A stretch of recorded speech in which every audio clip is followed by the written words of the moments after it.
Hello students, I am Dr. Gayatri Yadav, Associate Professor in Geography in BSR Government Arts College, Alwar, and you are tuned into the online classes of BA Part 2. The paper that we are doing is Human Geography, and the topic that we are doing today is Types and Patterns of Rural Settlements. We had started this topic in the previous video, and this is a continuation. In the previous video, we had done the types of rural settlements, and today we are doing, we had done the patterns of rural settlements, and today we are doing types of rural settlements and today we are doing patterns of rural settlement. तो पिछले video में हमने ग्रामीण बस्तियों के प्रकार किया था और आज हम ग्रामीण बस्तियों के प्रतिरूप को करेंगे। तो ग्रामीण बस्तियों के प्रतिरूप, तो सबसे पहले तो हम लोग प्रकार और ग्रामीण बस्तियों के प्रकार और प्रतिरूप में हम भेद समझ लेते हैं या डिफरेंस समझ लेते हैं कि टाइप्स क्या होता है और पैटर्न्स क्या होता है। तो टाइप्स तो जैसा हमने पिछले लेक्चर में पढ़ा है कि संगठित या फ्रैगमेंटेड या एक दूसरे से कंपोजिट या एक दूसरे के पास पास बसे हुए, फ्रैगमेंटेड या एक दूसरे से दूर बसे हुए, एकाकी बस्तियां यानी जो बस्तियां जिनके आसपास और कोई बस्तियां नहीं होती, ये तो होते हैं बस्तियों के प्रकार। और मानव बस्तियों के प्रतिरूप किस प्रकार के होते हैं, इस भेद को हम देख लेते हैं। मानव बस्तियों का प्रकार तो किसी भी बस्ती में मकानों की संख्या और मकानों के बीच पारस्परिक दूरी के आधार पर निश्चित होता है, यानी आपस में उनमें मकानों में कितनी दूरी है। अलग अलग बसे हुए एकाकी मकान, झोपड़ी, वासगृह, फार्म गृह या फार्मस्टेड को एकाकी या प्रकीर्ण प्रकार कहते हैं। और जिस बस्ती के मकान आसपास बने होते हैं वे सघन प्रकार की बस्ती होती हैं, और चाहे वह 2-4 घर का पुराना पुरवा हो या गांव हो या बड़ा नगर हो, अलग अलग परंतु निकट स्थित घरों की बस्ती को अपखंडित या फ्रैगमेंटेड प्रकार की कहते हैं। तो ये तो हो गए बस्तियों के प्रकार जो हमने पिछले टॉपिक में अच्छी तरह से समझ लिए थे।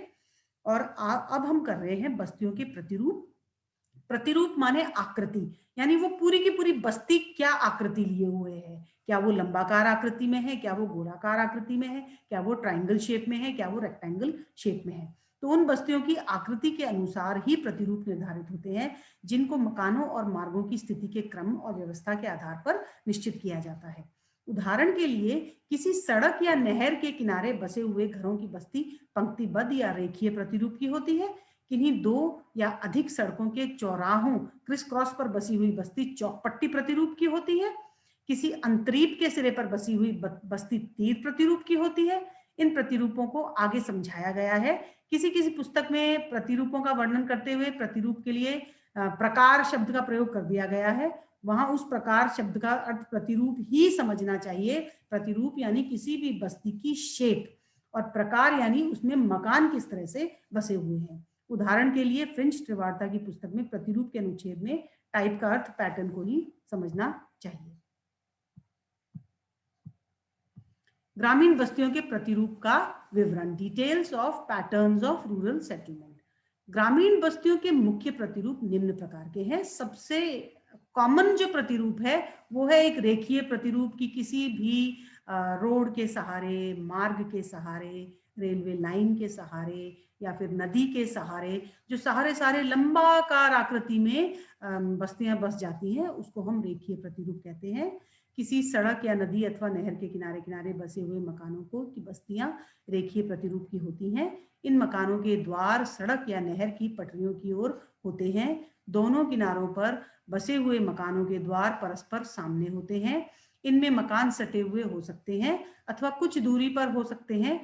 देहरादून जिले की दून घाटी में स्थित इस प्रकार के रेखीय अधिवास दिखाए गए हैं।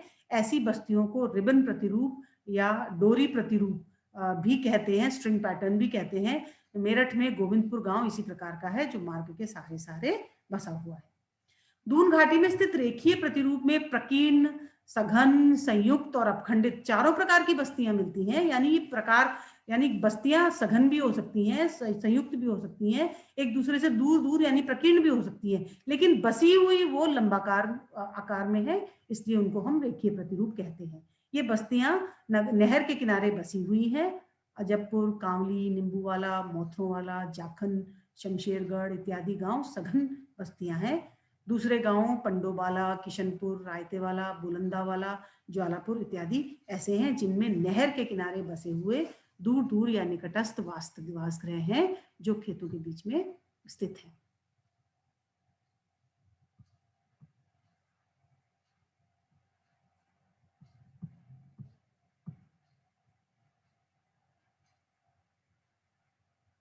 तो आज हमने रेखीय प्रतिरूप किया है। इसमें ग्रामीण बस्तियों के प्रतिरूप में और भी बहुत सारे प्रतिरूप आपके कोर्स में हैं जिनको कि हम अगली क्लास में करेंगे। So that's all for today and have a nice day.